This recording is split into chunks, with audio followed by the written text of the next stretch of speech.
All right, we are live with another RDU Buzz where we go over all things real estate, recreation, and restaurants in the Raleigh-Durham area.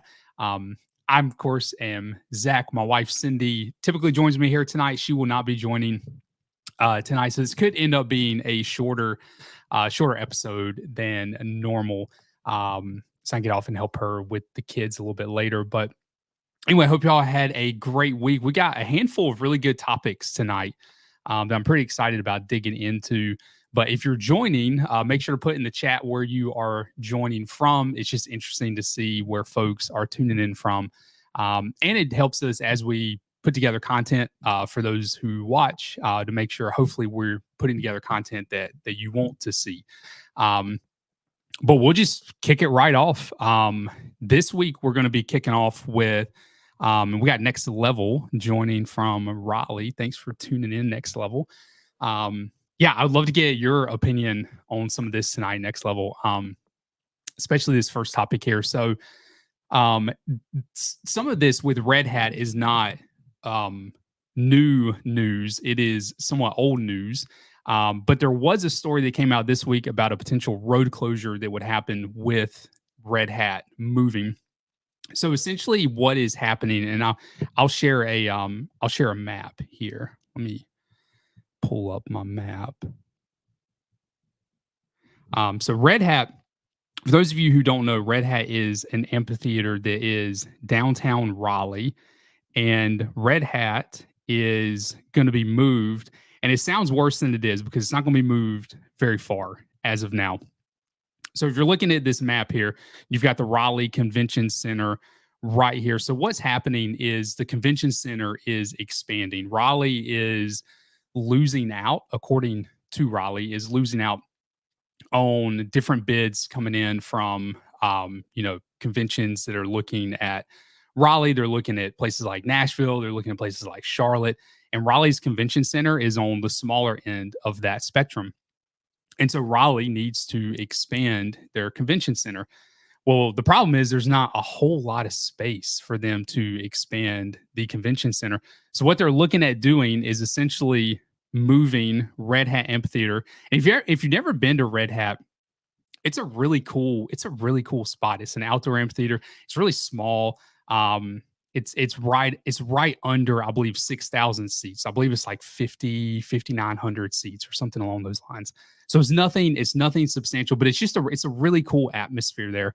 But what the plan is to essentially double the size of the convention center. So move part of the convention center here. They're going to move a hotel there as well. Omni Hotel is going to open up a location there. If you're not familiar with Omni Hotel, they're a very reputable hotel brand. So they're going to open up a location here of about 500 rooms or so. And then what they're going to do is they're going to bump Red Hat a block south. So Red Hat is going to be on this land down on this southern side. None of this has passed yet, obviously. So this is still up in the air, but the plan is for that to occur. Obviously, if Raleigh lost Red Hat, that would be detrimental to Raleigh. And I think Raleigh knows that. I think the businesses in Raleigh know that. I think a lot of them are probably pretty dependent on a place like Red Hat Amphitheater. The issue with Red Hat moving a block south is you have South Street right here. So South Street cuts right in the middle of this land that they would be using for the new amphitheater. And if you scroll out a little bit, you kind of see what South Street does. South Street is a pretty main connecting point between Dorothea Dix Park and downtown. And so to fit Red Hat within that location, you would have to remove South Street. And so I think that's going to be a pain point in this process. I would love to know y'all's thoughts, especially those of you who live in Raleigh, who may be familiar with that side of town, what you think about that. When you think about the businesses on this side of town, and how dependent they are on places like Red Hat, having customers come in to listen to music and then spend money in their businesses. I think, rerouting a street or eliminating a street, though that is a pain, um, could ultimately be worth, the outcome that comes from that. But the concept art, I know on the thumbnail, some of the concept art for what the new Red Hat Amphitheater could look like is really, really, really cool. So yeah, if for those of you that are local, I would love to know your thoughts on it. I'm gonna pull this screen back off and I'm gonna share Red Hat's their actual webpage here. Looks like we got Gary joining from Bedford, Pennsylvania. Well, thanks for tuning in, Gary. I was actually, I think it was this week. I was speaking with someone else from Pennsylvania. So, um, yeah, really cool. So, yeah, so this is Red Hat Amphitheater's website, and they've got the dates here as well. So, the goal is for Red Hat to be relocated. It says by 2026. I mean, that's 2 years away. So that would be impressive if they were able to pull that off. 2026 relocate Red Hat, and as they're building, so when I was looking at the initial plans, of course, this still has to pass through city council. But I was looking at the initial plans of this. The goal would be obviously, excuse me, to keep Red Hat open, build the new location, move everything there, and then obviously tear down Red Hat and expand the convention center. So the convention center is really the last step. They're not going to get rid of Red Hat until there's an additional one. But in 2026, the goal would be to open up the new Red Hat Amphitheater, and it's going to be roughly the same size. So I know I mentioned, and if you look at the map that I just showed, the new location is not different from a size standpoint than the old location. And so it's still going to be the same size amphitheaters. It's not going to be anything substantial. You're not going to have, you know, a Taylor Swift concert at Red Hat Amphitheater. You're not going to have it now. You're not going to have it at the new one. It's definitely more of a boutique type concert venue. But 2026 is when that one would open. The brand new 550 room Omni Hotel, which those are really nice hotels. So that's nice to see that coming in this vicinity as well. 2027, and then the expansion of the Raleigh Convention Center in 2028. So that's essentially going to be the timeline. So the convention center would expand by 300 square feet, which would be, I mean, that's a significant expansion. So all in all, I think this is a huge plus for the city of Raleigh. Obviously, you've got the image here, like with the South Street. This is essentially why they have to remove a portion of South Street if they are to pull this off. And Next Level said if it helps the growth of Raleigh, then I think it's a great move. And I would agree. I would agree 100% with that, because obviously you don't want something like Red Hat to disappear if you're Raleigh, because then another city in the region does something similar and then they get the business, or another city in the state does something and then they get this, and then they get the business. So yeah, it's obviously imperative that Raleigh does what they need to do in order to keep Red Hat Amphitheater here. And then Next Level, you mentioned Dorothy Dix Park. So one thing I actually did read mentioned doing an amphitheater in Dorothea Dix Park, but I think the push would be to put it just a block south right now, and keep it really within that same vicinity of where it is now. But eliminating that portion of South Street definitely would hurt traffic coming from Dix Park into Raleigh. So obviously that they would have to work with the state to figure out what to do about that. But places like, our region needs places like Red Hat Amphitheater. It brings business, it brings growth, and that's not something that you can just eliminate, in my opinion, without there being some pretty big consequences. It was interesting, and I'll say this and we'll move on to the next topic. But one of the articles that I read was a, a a Raleigh citizen who's been here for years and years, and they were talking about how Raleigh had gotten slack with their performing arts center. And I don't know too much about the history of that, but then Durham built the Durham Performing Arts Center, and she made the comment of saying we haven't had a Broadway show in Raleigh in 20 years because of that. And she was essentially relating it to this and just talking about how imperative it is that the city of Raleigh figures out a way to make this happen. So, but they'll be voting on it. It looked like in September, and they actually just did. It's kind of interesting. They closed down the portion of South Street that would close as a result of the new Red Hat Amphitheater being built. And they held like a little block party. I think it was actually last weekend, and answered questions about the new expansion project, what that would look like. And so I thought that was a pretty good move by the city to do something like that and try to help educate the public on it. So, but anyway, I thought it was an interesting topic. If you've never been to Red Hat Amphitheater, it's a really, really, really cool spot. I think it's really unique.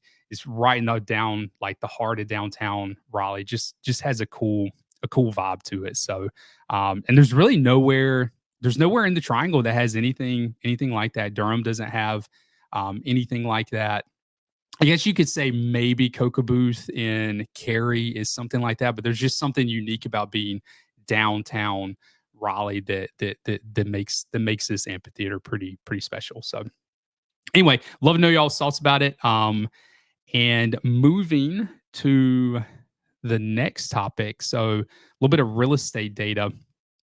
Redfin put out a report this week, which is really, really fascinating, but kind of goes in line with a lot of what we've talked about lately, as far as the market slowing down, as far as inventory increasing, as far as buyer demand going down. And in the month of June, 14.9% of homes. Now this is nationwide. This is not specific to our area. They don't have a breakdown for it for our area. But almost 15% of homes that went under contract had those contracts canceled. So 15% of all contracts in the month of June, purchase agreement contracts, were canceled, which was the highest percentage of any June on record, according to Redfin. I think that tells us a couple of things. It tells us buyers are much more careful with what they're doing now compared to what it was like earlier this year. They're much more cautious. It doesn't take a lot in today's market for a buyer to back out of a contract. Excuse me. In North Carolina, we have due diligence, which is that non-refundable deposit that's given at the beginning of the contract. So it's due as soon as you go under contract officially. And with the market slowing down, that due diligence deposit has been able to come down pretty substantially. So even in North Carolina, where we have due diligence that kind of holds people under contract, I think for a longer period of time than probably some other states do that have a refundable deposit. We're seeing buyers be much more cautious. We're seeing buyers look at inspection reports that honestly maybe they're not that bad, but in their mind, just with the current market and the price of the home and the interest rates, they're just a lot more sensitive to the issues that are popping up on those inspection reports. So this is a real thing. And obviously, the bulk, it's actually fascinating because I don't think this one says it. Maybe it's this one here. The bulk of these three Florida metros led the nation in home purchase cancellation. So Jacksonville was 20%, Tampa was 20%, and it said 3 Florida metros, but I don't see another Florida metro on here. But Florida, so if Florida's market's been really slow, and obviously we're not in Florida, but what we've seen in June is indicative of buyers being more cautious and careful in the process, and buyers just, homes that would have sold in March pretty quickly are sitting on the market now. Maybe it's cosmetic issues, maybe it's slightly overpriced. Whatever it is, buyers are just much more cautious than they once were. Um, Another interesting statistic that goes into all of this is nearly 1 in 5 sellers, so right at 20%, dropped their asking prices in the month of June. And this is also the highest on record for the month of June. And of course, this is a nationwide stat. Um, and this shows like the the stat previously about buyers being cautious. Obviously, this shows that same thing, but also shows sellers being in a much more desperate position than they were several months ago. It really wasn't that long ago that we would hop on here and talk about the market. And it was a hot market, and it looks a little different now. It's not '08 level. The sky's not falling out, but or anything remotely to that level. But it is a market where buyers have a little more leverage than they did. Sellers are willing to negotiate more than they were. And buyers are just in general more cautious. So something comes up on the inspection report, they might back out, which makes it more imperative for sellers to, when a buyer asks for something when under contract, it makes it a little more imperative for sellers to work with those buyers on those issues. So definitely something that's interesting. We released a video yesterday. I think it was yesterday. Yeah, yesterday, talking about the areas, the parts of the triangle that we're seeing. Some of the I guess some of the hardest hit areas in the triangle where we're seeing buyers have some of the most leverage. And in general, those areas are seeing, buyers are getting homes for 1.5 to 2% less than list price. Which, when you're talking about a home that's $450,000, like that's a good amount of leverage. And you're also in some of those markets able to get those homes for a relatively low amount in due diligence, which helps reduce the risk once you get under contract. So anyway, in general, I think outside of if you can push interest rates aside, and obviously that's a really big deal. I'm not trying to make it not a big deal. But if you just look at the market and look at the leverage that buyers have right now, it's not a terrible time to buy. There's leverage. Whereas at the beginning of this year, you had the exact same high interest rate, but you had a lot of competition. Now you don't have as much of that competition, even though interest rates are still high. But yeah. So anyway, I think it's pretty interesting. We did have a competitive situation pop up over the weekend. It was and I think you're always going to have certain homes. They're in a specific area. They have a certain feel to them. They have character. And those homes, I don't think it really matters what the market is. I think there's just certain homes that are going to be competitive, and you're going to have to bid with other buyers to try to win those homes. I think that's just a reality. But it's no longer the norm. But yeah. So anyway, I saw those stats come out from Redfin. I think these are indicative of what we're seeing here. And kind of how we're seeing buyers act here, just a little more on the cautious side. So if you're a seller, that kind of goes into play when you're thinking of, okay, how do I get my house ready to list? If you were listing in the first part of this year, or in the first part of 2022 or 2021, you might not have to do a thing to get it ready. But if you're going to list a home now, there's different steps you need to go through to get that ready for the market, so that you can entice the most buyers possible. So it's just a different market to deal with. But all right, moving on to Morrisville. So for those of you who don't know, Morrisville is a small little town, really in the center of the triangle. It's near the Research Triangle Park, near the airport. Um, and just a random stat, it is like 50% townhomes in Morrisville. And so if you're looking for a townhome, Morrisville is a great place to do that. If you're looking for a single family home, sometimes it can be kind of tough in the Morrisville area, but townhomes are abundant in Morrisville.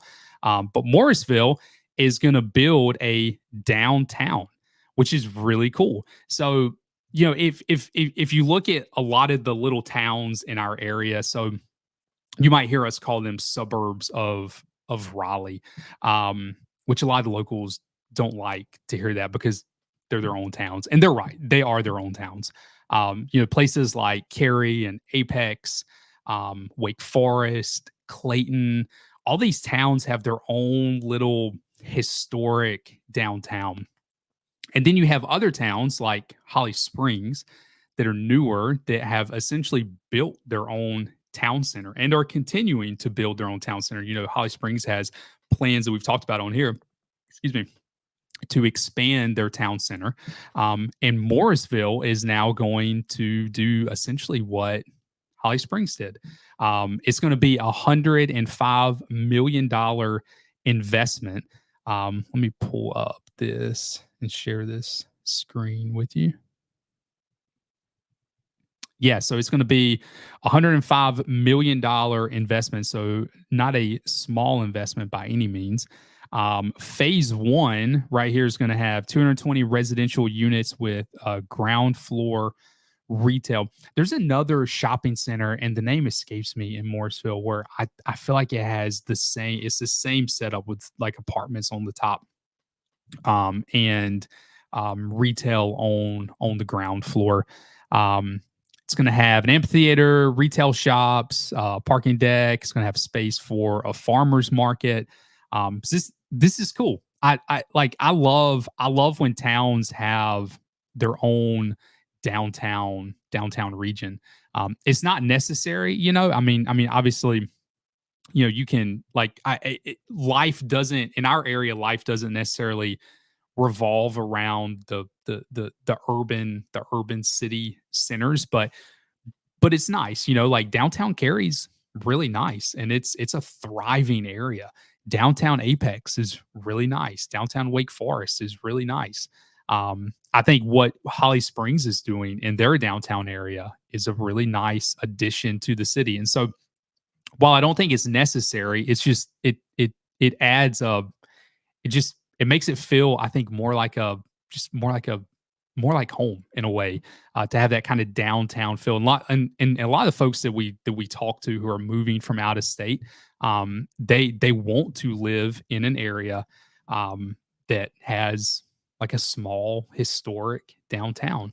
And for Morrisville to realize that this is a good addition to add a place like a farmer's market and an amphitheater and just some community space is a really big deal. So, but yeah, I thought that was pretty cool. So good on Morrisville for doing that. We had Next Levels. I was just looking for a property in Morrisville today. Yeah, yeah, Morrisville's interesting when it comes to properties, just because of the high population of townhomes. I think that's a really fascinating thing. And I don't know the reason for it. I don't know why there's such a high number of townhomes.